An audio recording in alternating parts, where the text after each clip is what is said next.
Okay. Good morning, Claudia. How are you today? Good morning. I'm very well, thank you. How are you? I'm good. Thanks. Thanks for accepting my coffee with Amar request. You are my I'm pleasure to yeah. be here. Thank you. And you are my first guest, and I'm very happy to meet you. Uh, and personally, we will meet and we will talk. We have done that in past as well, but it's great to connect on e-meet and discuss lot of things. So we can start with your introduction so that our viewers can understand what exactly you do in ServiceNow hmm space. So yes. Yeah, of course. So I'm the head of pre-sales at Neo, one of the ServiceNow partners, and we specialize in IT service operations, ITOM, and of course CMDB. And I used to be ServiceNow recruiter. That's my background. Perfect, perfect. So this call was related with this itself, recruitment. So it's a hot topic. Everyone hmm needs a good job. Yeah. Everyone, many of them wants to start their dream job in UK, from where we belongs, basically from India. So everyone wants an on-site opportunity, hmm and they want a different work culture, I can say. And some of the questions I can ask you related to it. hmm So I have prepared some of the questions, Yeah, and that's okay. hope you will be able to put some lights on it. So first is like, let's start with ServiceNow. So how do you see the future of ServiceNow evolving in the next few years, basically? Oh wow. Okay. So I see it uh, becoming even bigger platform that it is now. If we think about how it all started as standard ITSM platform and the way it has evolved to really the way I see it, it becomes a core of your entire organization. It's the core of your business. It has mm, a huge potential. I don't exactly know. I'm not exactly sure where it's going to go. I know that they have a lot of ambitious plans, of course, um, putting a lot of work into the AI and into making things even faster and even more efficient than they already are. So pretty exciting to see where it goes. And with this only, like, how you got introduced to ServiceNow, what was your journey, how you came to know about ServiceNow, and where were you previously, and what Yeah. made you become a part of this ServiceNow journey? It, in all honesty, by by accident. um, I I was working in recruitment for some time, and I was looking to change jobs, so I joined this global organization that specialized in IT recruitment. Um, and they told me to, oh, okay, so you're going to take care of this ServiceNow division for us. I was like, okay, what is ServiceNow? And I started learning more and more about it. The more people, the more candidates I spoke to, the more I learned, and the more clients I had, and the more I talked to them, the more I got to see what the platform actually does for their business. And I was always business savvy, if that makes sense. I loved business, so when I saw how this one platform can uh, really help grow the organizations that I was working with, I got more and more fascinated, and I've been thinking about, okay, how would life be in this other side, and just being not in recruitment but in the ServiceNow ecosystem even more. And I've been attending a lot of snug events.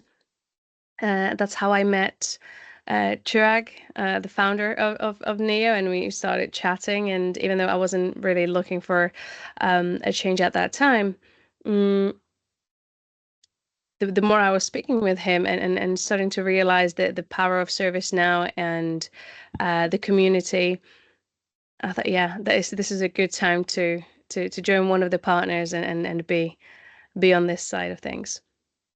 I think it was there in your destiny. Yeah, I So, guess. I have one story. It's very similar with me, you know. Mm, So when I started, like I was in a college, and um, there was a campus recruitment. So mhm, company comes in the colleges, and when we are in the third year, let's say, or when we are in the final year, we are in the final year of the graduation, then company comes, they take some aptitude test and small introduction, you know, they try to segregate you, and at the last there will be around 20 candidates, and from them they mhm, will take around 5 or 6. So I was selected as a part of that recruitment from the college itself. So before having a graduation degree, I already had a job with me. mhm. And then I had a training of 3 months, and in that training, ServiceNow was a part of that training. But the person who was giving us the training, let's say, uh, what we can say, the professor who was there, who was responsible for training, he did not taught us about ServiceNow. There was a small book of ServiceNow, but he threw that book and he said, ServiceNow is just a tool. You know, at Okay, that time, yeah. 2015, and was we were all also in the same ideology, you know, it's just a tool, it's just a tool. Then once and there are multiple exams, Claudia, in that, and you have to pass that exam, then only you will get a permanent job. Right now you are in a intern, you are a training, you know, you are in a Yeah. training. And then when you get the job, then after that you get allocated to a project. So there will be a resource manager. You know, it was a big company, I don't want to name Mhm. that company. That's So okay.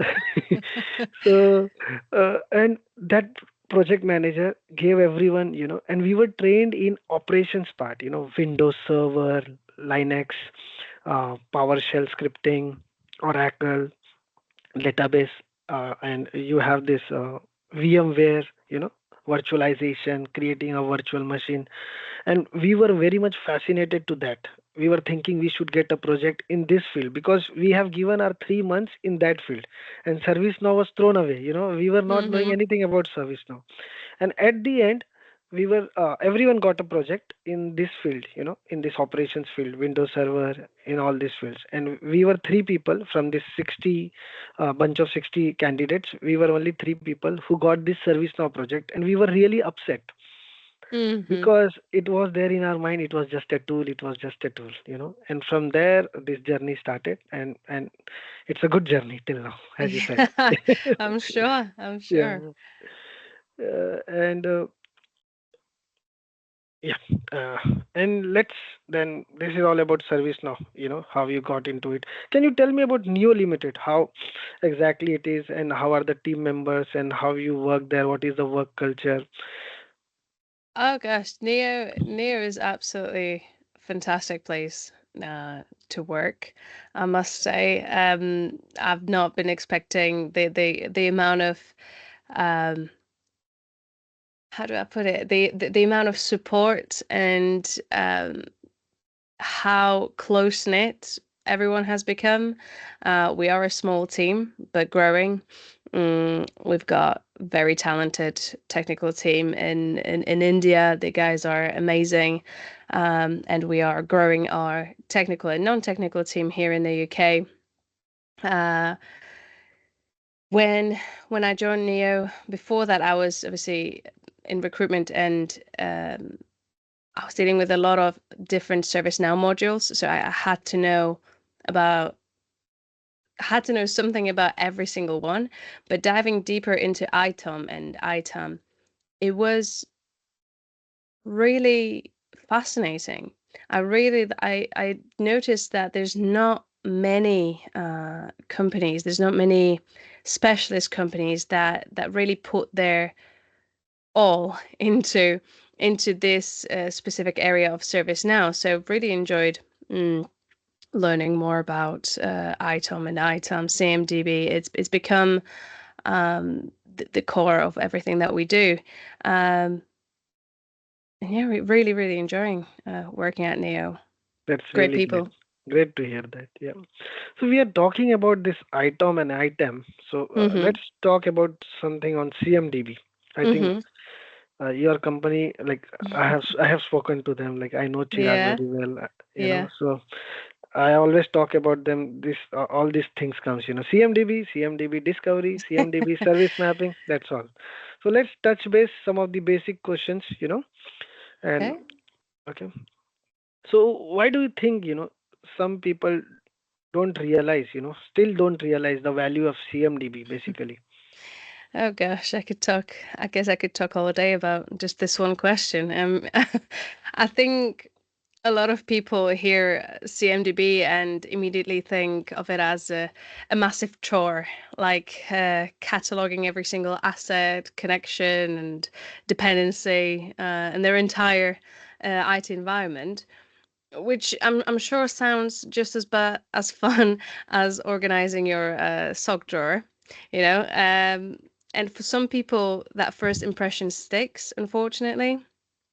If you're managing the whole IT in a big company and you're constantly putting out fires or you're dealing with system updates, CMDB can sometimes feel like it's just one more project on top of your already overflowing plate. So I get it.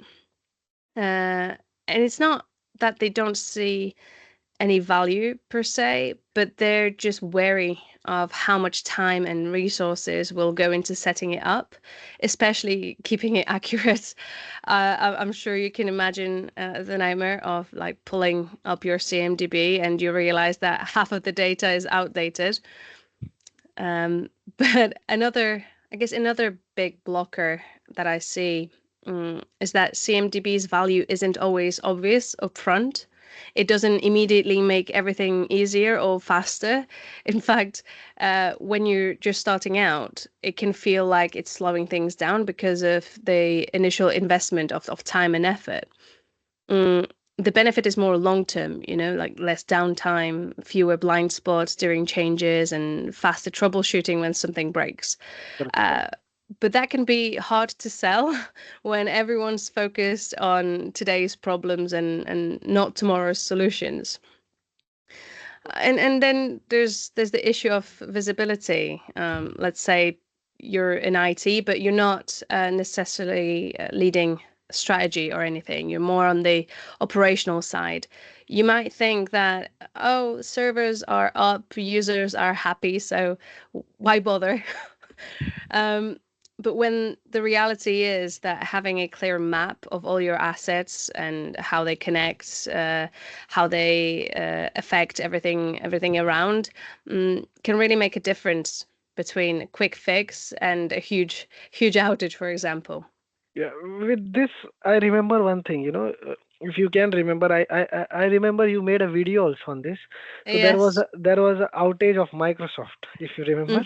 Yeah, I did. Yeah, Yes. so everything was stuck for one day, We saw Mm, airports, the airport screen, it was not showing the things. yeah. Some of the users got their boarding passes on written paper. So, Over so, 1 billion dollars in over $1 billion in loss for the companies. okay. That's massive. Yes, yeah. So this I can say, like when this kind of outages come, then they understand the value of CMDB. Yeah, I think a Yeah. lot of people have seen or they've heard of CMDB implementations that have like failed or they were abandoned halfway, and that negative experience makes it feel like CMDB is just nice to have rather than a need to have. Yes. But with automation and integrations that we have today, like ServiceNow, uh, maintaining a CMDB is way more realistic than it used to be. And once you show people the real life wins, like pinpointing the root cause of an issue in minutes instead of hours, they do start to see the value. But yeah, getting there can definitely feel like a journey. Yes, yes, and I've also seen like the firms like organization related with finances or Mm. investments. So they are very much keen of CMDB because they cannot have outages like that. They need to know understand like which services has broken and they need to resume their services as soon as possible. So we don't need to tell them basically, right? Mm. The value of CMDB. Oh yeah, definitely, especially with the DORA compliance coming into effect early next year. Um, when you have an audit coming, it's easy to just pull up your CMDB and you know exactly where everything is and who it belongs to, you know. Perfect. Yeah. And like we are talking about the CMDB, why they don't realize the value of it. So how they can keep their CMDB in top shape according to you? What uh basically what functions they have to do? What the day-to-day work will be there to maintain it? How much efforts will be required? Cost will be required according to you? Yeah, so keeping your CMDB in top condition is all about consistency and smart use of the tools you have. The biggest challenge is making sure that data stays accurate over time. It's important to understand it's not set it and forget it kind of tool. I loved how one of our clients compared it to a Tamagotchi. So they are, there's those little eggs, and you had this little animal, and then you had to take care of it. You had to feed it, otherwise it's gonna die. So it's kind of like that. And to do that, I would suggest to automate wherever you can. Use discovery tools that automatically pull data in on your systems and assets. So you're not manually updating the CMDB every time there's a change. These tools can keep an eye on your network and flag anything that's new, which really keeps your data current without a ton of effort. Mm. Then make sure everyone is involved in the process, knowing how important it is. Often people think of a CMDB as someone else's job. So getting clear ownership is really crucial. It really helps to have policies in place for things like asset onboarding, offboarding, and changes. These should include CMDB updates as part of the standard process. When everyone's on board and updating as they go, it saves a lot of back and forth later on, And also, one more thing is to schedule regular audits. Even with the best automation, there can still be gaps or outdated information. Yes. A quarterly or even monthly review can catch things before they become bigger issues. And it doesn't have to be a huge lift. Even spot checking the most critical systems can make a big difference in keeping everything accurate and reliable. Yes. Yes. I agree with this. Hmm. Because yeah, like it happens. Like people will remember this when the outages come. Then only they remember the value of CMDB. What I have seen in my experience, and Hmm. but like when we raise an incident, let's say, and our CMDB is up to date, it's very easy to find. Let's say I have raised an incident related to my laptop. My laptop is not working. Okay, so some of the companies don't have their CMDB data, updated. So Hmm. there will be 10 laptops with the same serial number, Hmm. and they don't know which laptop belongs to me now. And all Yeah. and the state is in use. They have not yet retired it. The laptop was belonging to someone else, and it came to And then me. they leave the company. Yeah, they leave the company. So with this, we come to know they should have a proper onboarding and offboarding process as well. Absolutely.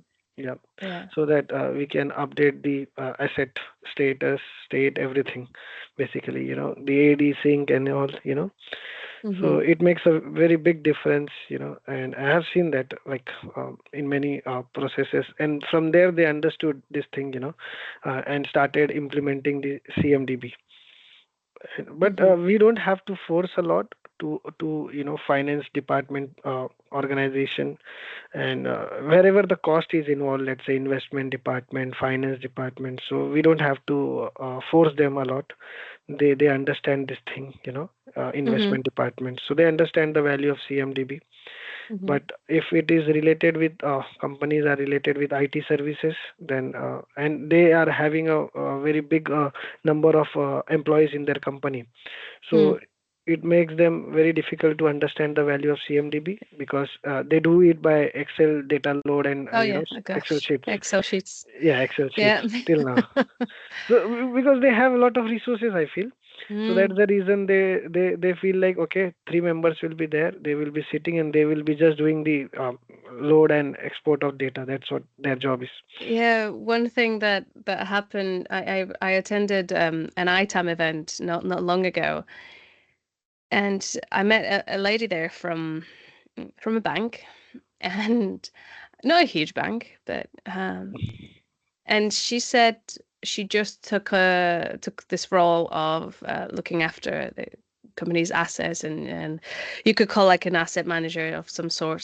The title was different, but something to do with assets. And she had a big issue because um, the lady that was doing this role previously, she left the company, and all she left behind her was a very simple spreadsheet, not even with everything, because spreadsheet was one thing, but it wasn't even full spreadsheet. Like a lot of things were missing.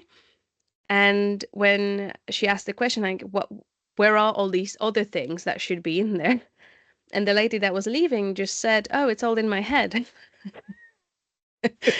Um, so you can see the problem here, right?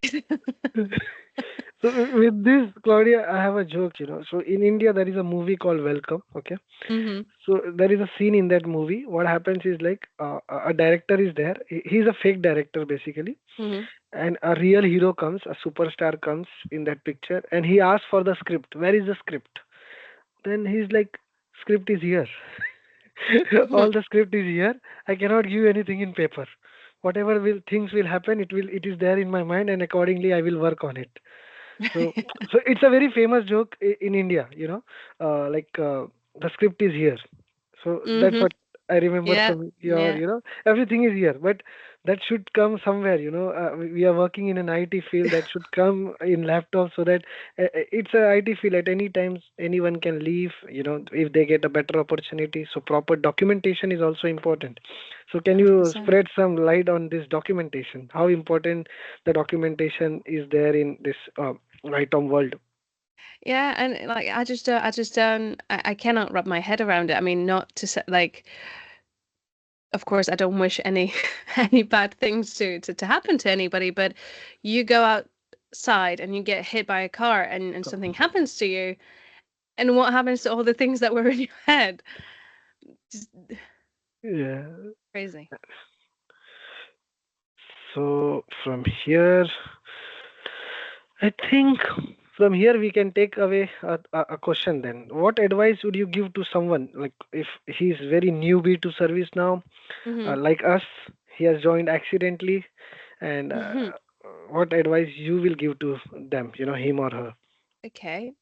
First thing I would do is uh, get clear on what is it that you want to do within the ServiceNow ecosystem, because you're a fantastic technical guy. I could never do your job. Okay.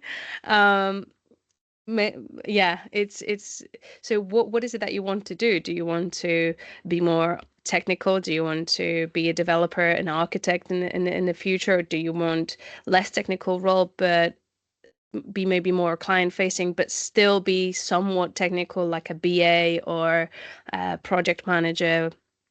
Or do you want to be even more on the customer facing side and a solution consultant or pre-sales consultant, or you want to be in say like what is it that you want to be doing within ServiceNow?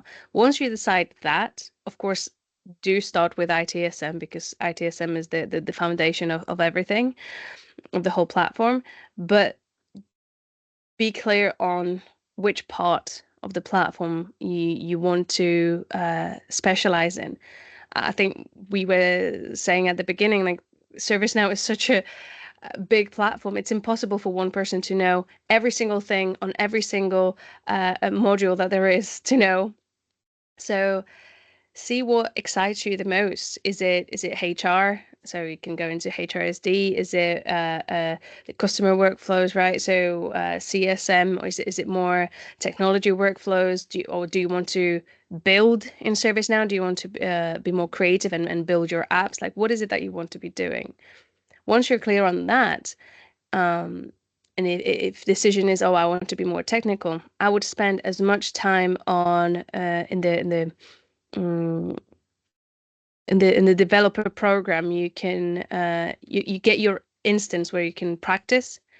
So you can put, I would suggest to put as many hours as possible and try and build something, engage in the community if you don't know something. And I think this is one thing that I really, really love about ServiceNow is the community around it. People are so helpful. You can always ask the question, and somebody with more experience, you can definitely count on other people to help you. Um, and I would leverage that, and especially if that would be your first job, or you're switching careers. Employees will be looking at employers, sorry, will be looking at the amount of experience you have, and if it's your first job in ServiceNow, there will be very limited experience that you have. So definitely leverage that, develop a program, and spend as much time, as many out, put in the hours, and have something to show for yourself. Like, here, Mr. Employer, I built this, or I've created this workflow, with no prior experience, um, just to have something to show. Uh, Leverage the qualifications in the field of your choosing. uh, go to snug events, build your own network, um, and talk to people, be active in the community. Yeah, I really loved your answer. Like being a ServiceNow community member, like a rising star. So I really Yeah. loved this. Like whenever people join ServiceNow, like as you have entered into ServiceNow, you should join the community and try to, Hmm. contribute for the community. It's like Yes. you're working in different departments, but some technical things you're not getting. Let's say you're working on HRSD, okay, but you're not getting that project of ITSM. It happens in IT, Mm. resources are bound to a project depending upon their expertise and the timeline and how lucky he is when he arrived in the company and he got the Hmm. project. So community is a great thing. You can you have your full support, you have your full liberty, freedom. You can go in any module, you can see their questions, learn by yourself. As you said, personal developer instance is there, you can try out there and you can find a solution to them, and this Hmm. way you can curve your learning in another module as well, you know so that's Absolutely. really great. And the one thing you said, when you enter into it, you have to decide what you have to become, like a business analyst or pre-sales guy, because Yeah. everyone is like, I feel like they are in a herd, they are just traveling, uh, following one another. But Hmm. this is really great. We should understand what you have to become, because service now is very big, and where you fit in, basically where you are excelling, and where which is of your interest, basically. So Hmm. yes, that's what I did not knew when I was a newbie. I was just like got the project, work. Yeah. Then after 5 years of experience, I came to know what I want to do in my service now, this IT field, basically in this service now domain. So before that, I was not aware what I want to become. Everyone wanted to become a very good developer, Hmm. but now it is very clear what exactly I need to do. And before that, I was not aware of this domain separation thing, and this is such a good what I can say expertise, domain separation. As you Hmm. said, like ITOM, so domain separation knowledge is also very rare. People are not aware of that knowledge, and you will Hmm. not see a lot of people speaking about domain separation. Yeah. Yeah, so it's very similar to ITOM, and we had this conversation. I had this conversation with Chirag one day. So he Hmm. was he was expert I'm sure. in, yeah, that bit, and I will do this domain separation. So, Claudia, let's talk about something about recruitment. People will be Okay. very happy to see these answers. Hmm. So, like, what is the recruitment process and how it is in the UK? Because every country has their own process. Like in India, I will tell you, then you can compare it with that. So Sure. we Yeah, have, that would be great. yeah, so we have first round of screening. HR will call you, and if experience and the job description is not matching, then also you are a candidate. Okay, so they will screen you, they will ask some question how you can fit in into this job description basically. Then Hmm. they will schedule a call, and the notice period is very important there. I have seen, like, it's been 2.5 years for me being in UK. I'm just talking about previous things. I've seen, like, they will target for candidates who have less notice periods. So I had an experience with one of the company where I got selected. Everything is fine. You know, Hmm. they have not released my offer letter, Claudia, and they told me, you ping me when you have your notice period like 15 or 20 days left. And I had Okay. a notice period of 60 days with my current organization, and I am selected. They have not sent me an offer letter, and they are Hmm. telling me, you call me when you have around 20 days left for leaving the current organization, then we will release your offer letter. I don't know Okay. why. I don't know why. How that worked, I don't know. And I did not join there. I came here to UK. So these are the things. There are many factors basically. They look after it. Notice period is there, and then certifications are there, and because for one position, a lot of candidates will be there. And once they join, also, have you heard about bench area? Like, people don't get project. This they Yes, you're sitting on bench. Yes, bench, yeah. absolutely. Yeah, yeah. Sometimes for years. Yeah. So they sit idle for a long time. So and like, what happens is, like, uh, let's say I'm going to get a project. Okay. So what I think is, like, let's say I have a company. I think I'm going to get a project. It is in transit, and let's hire someone. Like, I know this bid is of mine. I am going to win this bid, and I need to hire.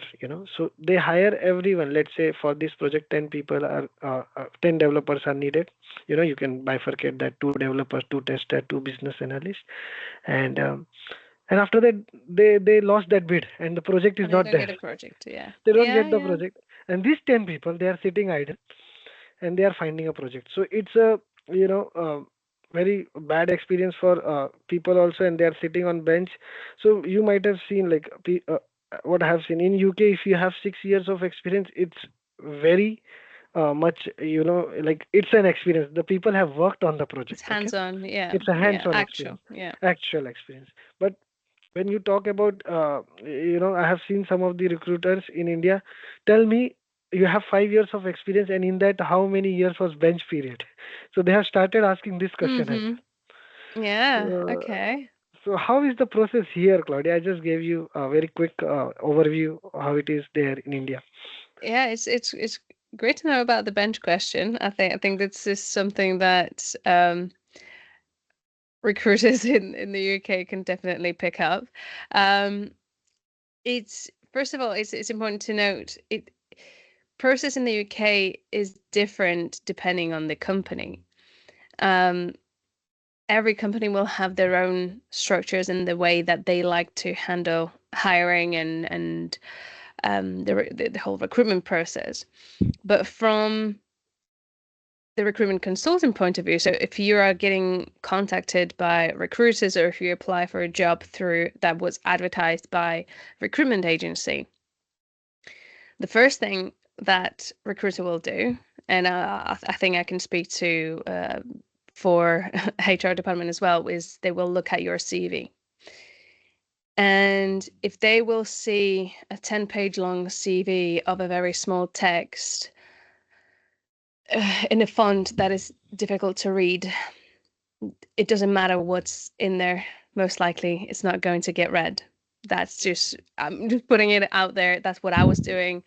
If a CV is overwhelming too much, I will do maybe some keyword searching. And if I can't even find the keywords that I'm looking for, then I don't read the whole thing. Uh, these people are very busy, and you know, if your CV is not screaming the perfect candidate right up front, right from the first page, it's very likely that it's going to be overlooked and just off to the next one.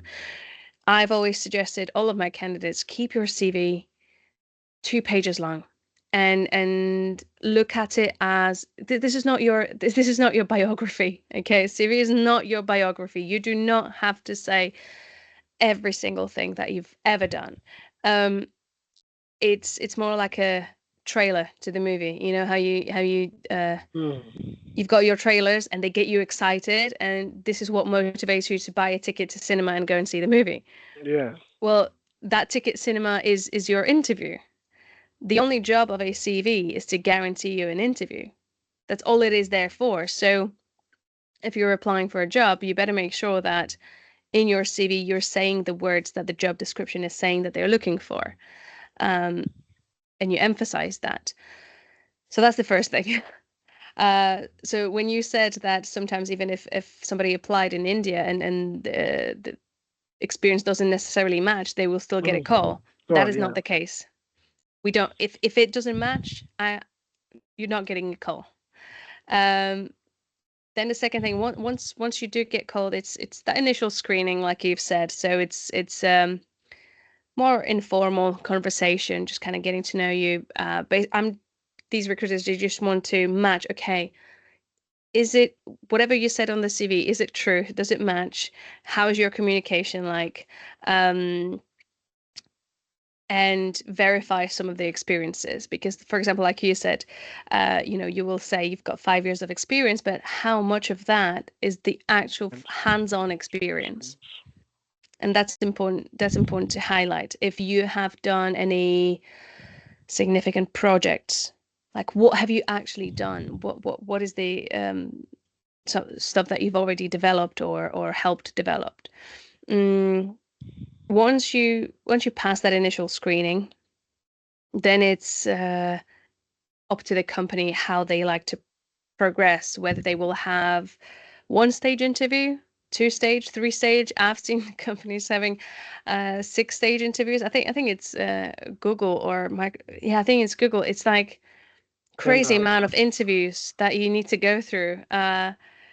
But it can be off-putting to a lot of people. And if you're looking for like a quick start, then if you've got 5 stage interviews, then well, it can get tiring.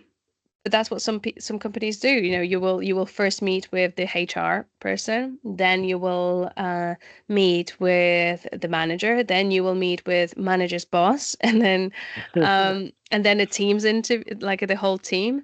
Uh, the majority of companies, they stick to 2 stages. So after the initial screening, you will have a conversation with HR, and then with the actual hiring manager that's going to make the decision.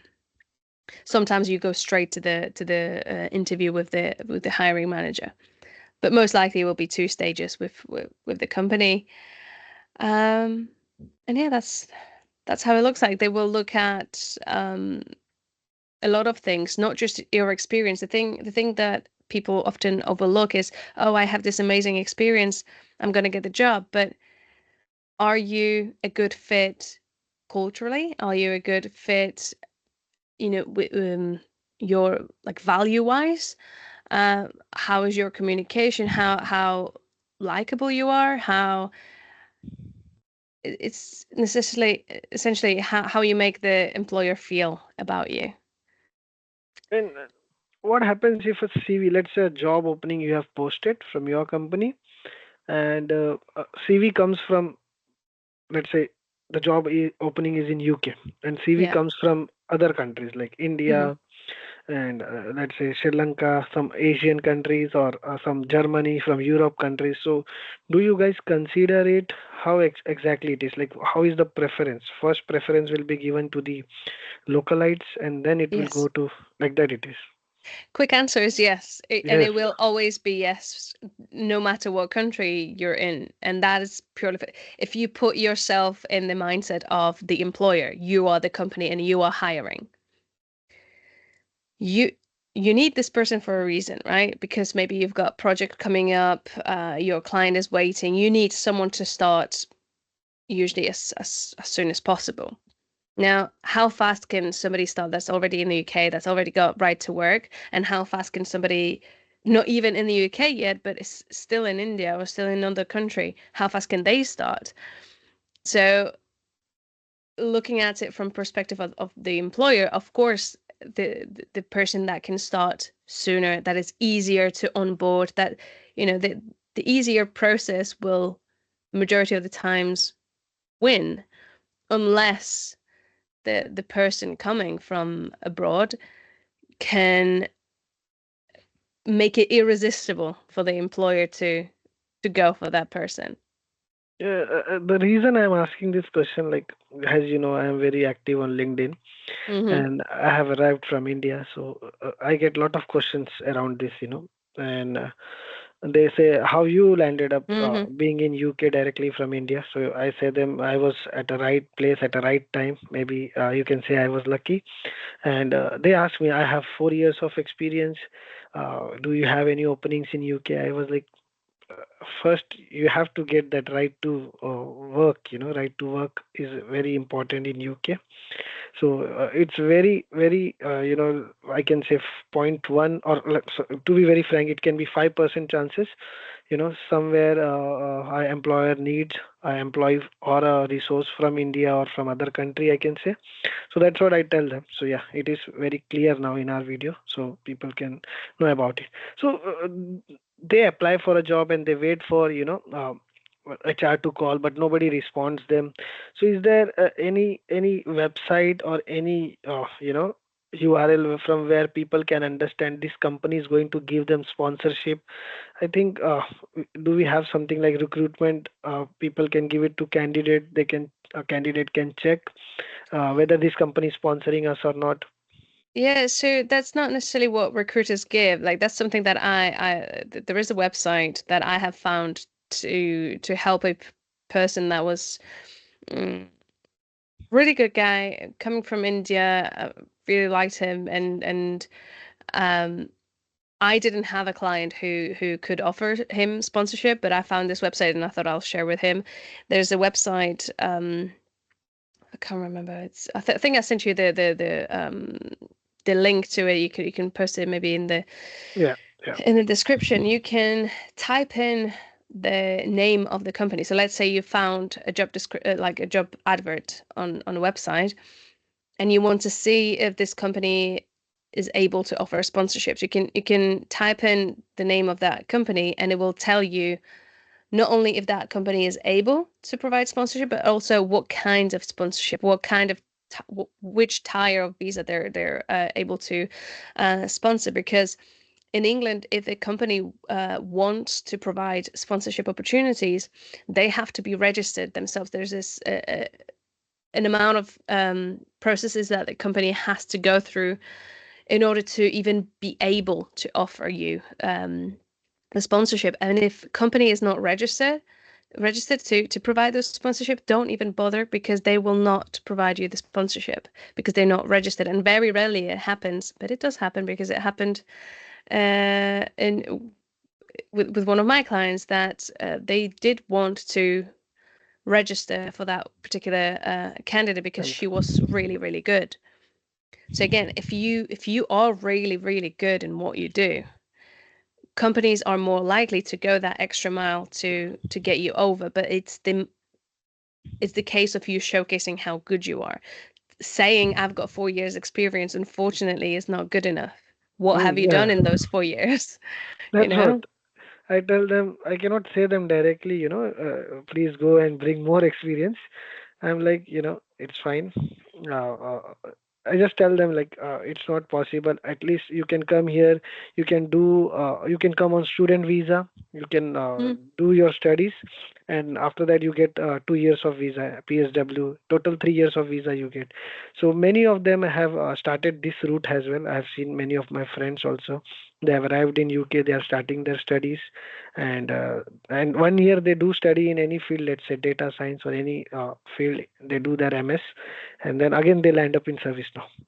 So I have seen a That's lot of that's people. yeah, that's definitely one route somebody can take. Obviously, I've seen people, if you're working for a global organization like KPMG, Capgemini, Deloitte, um, and you work in that organization in India, it is corporate structure, so it can be difficult. But I've seen people just landing jobs in the UK through the company they already work for in India. So that's also possible. I'm sure there's a lot of internal politics, and you need to know the right people to be able to do that.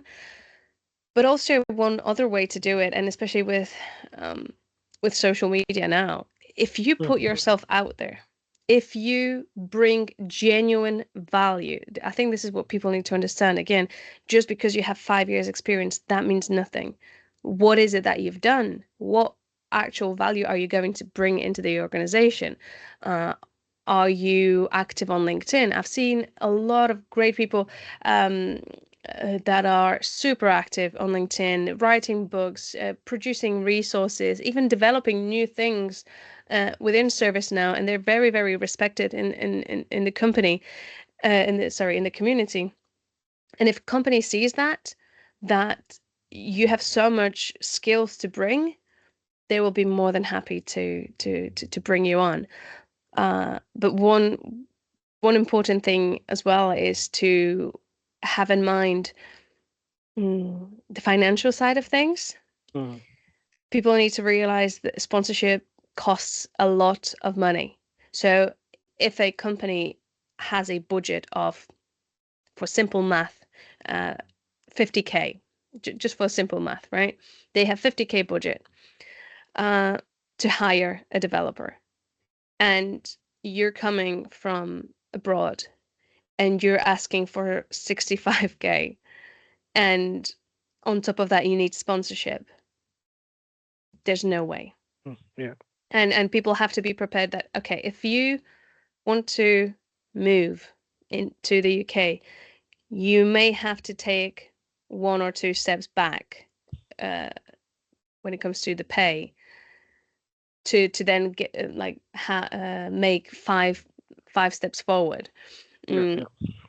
eh, yeah, it has to be give and A start. take. It has to be a start. First, start it, and Yeah, afterwards, there is no limit. Sky is the limit. exactly. Yeah, perfect. So I will paste this link what you have sent me in the Mm-hmm. description. And I think we are done with recruitment questions. We are done with CMDB. A lot of talk on CMDB. Let's jump to World Forum quickly. Okay, So yeah, sure. it's a hot thing. Um, it started from London, I believe, World Forum on 2nd of October, and now Mm-hmm. it's 9th of November, and it has been in many places. Like it went in Munich, and it was in, I believe, in Canada. It was there in Toronto, and Mm-hmm. now it is going to happen in Paris and New York, and Yeah. Australia also done. Yeah, Australia is also done. So what was your experience of World Forum? I was also there. I will share my experience after you. But what was Okay. your experience? Okay. My experience. Well, so I enjoyed it. The important thing is that I really, really enjoyed it because I got a chance to meet face to face with people that I've not seen for a very long time. I love getting together with people from the community. So it was really, really good. What I wish that would have happened is that all of us could be on the same floor. I felt my feet definitely felt the the struggle of walking up and down, up and down.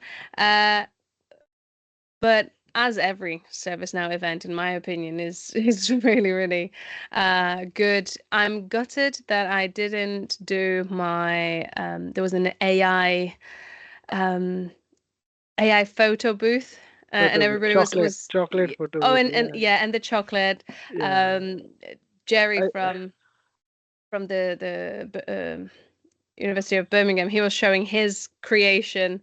You could have your face in the made in chocolate, which which was amazing. I remember Um, Gen AI one. Yeah, I remember. You did not took the photo there. I did. I didn't do it. I was just speaking Say, to people, and then when it came to it, like when it was a little bit more quiet, um, I think it was like closed now, so you couldn't do much. But overall, it was really really good. From what Chirag was saying, because he attended the Munich one in Germany, um, it was really good as well. But everybody was on the same floor, so I think that's hopefully something we could do in the future. so what basically, what we have learned from that? Like basically, it's a sales event. A lot of companies come to sell their product. So how? What was the takeaway from there? Like for next year. So because I really loved your idea of taking videos from them. So what you will come up will like the next time, because I don't know, definitely something more. So I yeah, like I said, I didn't attend a lot of the sessions that were happening because I was busy. Yeah, you were busy busy. Yeah, meeting with people, talking to people, and catching up with a lot of the people. But obviously, there's a lot of talk about Gen AI, and I think that was the main focus, one of the main focuses of the World Forum. So it was good to see what ServiceNow is working on. Uh, but yeah, like I said, I was talking to busy. people, Yeah. recording the videos, playing challenges with people. That was really fun. Um, yeah. Which makes us busy, like instead I feel like that idea was really great, like I'm telling you Thank you. second time, because we are engaged in something, we are engaging with people, we are taking their expertise. Through that our knowledge also increases, and you get to hear different kind of answer from each another individuals basically. Mm-hmm. So service now is a domain or an IT infrastructure, I can say. It's a where you will get to hear different kind of answers from different people. Oh Same yeah, question, same definitely. questions, but they will deal it in different way. So if we go in another domain, let's say Oracle and all, they will have a simple, straightforward, same answers. Okay, Mm-hmm. I will deal with this way. But in our scenario, someone will deal it with business rules, let's say technical things. Someone will deal with flow designer. Someone deal with workflow. So the way of thinking of people is really different here, and it's not like someone is wrong here. Everyone is right here. So, but I think this is because ServiceNow allows for so much creativity. creative. Yes, yes, yes. That's what. Yeah. ServiceNow has gone from a lot of customization to low code, no code now, Mm-hmm. and they have started with citizen developer. Mm-hmm. Yeah, that yeah. Previously, if Claudia, you want to create a catalog item, so you have to ask a developer to create it. But now a functional guy can also create a catalog item by their own. So that way they don't have to a functional person or a product owner does not have to disturb a developer with his ongoing project. So if we Mm-hmm. provide them a very basic role itself, which comes under ITIL itself, so we don't have to give them extra permission or licenses, which is Yeah. not going to cost more. And product owner who is having little bit of technical knowledge, he can also create his own catalog items, so he don't have to depend on developers. So I think this is the future. So they are Mm. trying to ask the techno functional guy also. They can also contribute in the development as well. They don't have to depend much on developers now. I think this will definitely mm, break down that barrier between business people and the IT department. There's always that disconnect. Neither side seems to fully understand each other, so Yes. it's definitely good to have these functional guys being more involved in the development process and understanding it a little bit more, um, and working together as opposed to um, separately. Yeah, I think that's it. we are on time. We All have right. spoken for 1 hour, and it went very fast. And It did indeed. yes, and thank you for joining, Claudia. I really No, you're appreciate. welcome. I really Pleasure to appreciate. be here. Yeah, yeah. Thank you so much. Cheers. Bye. Bye.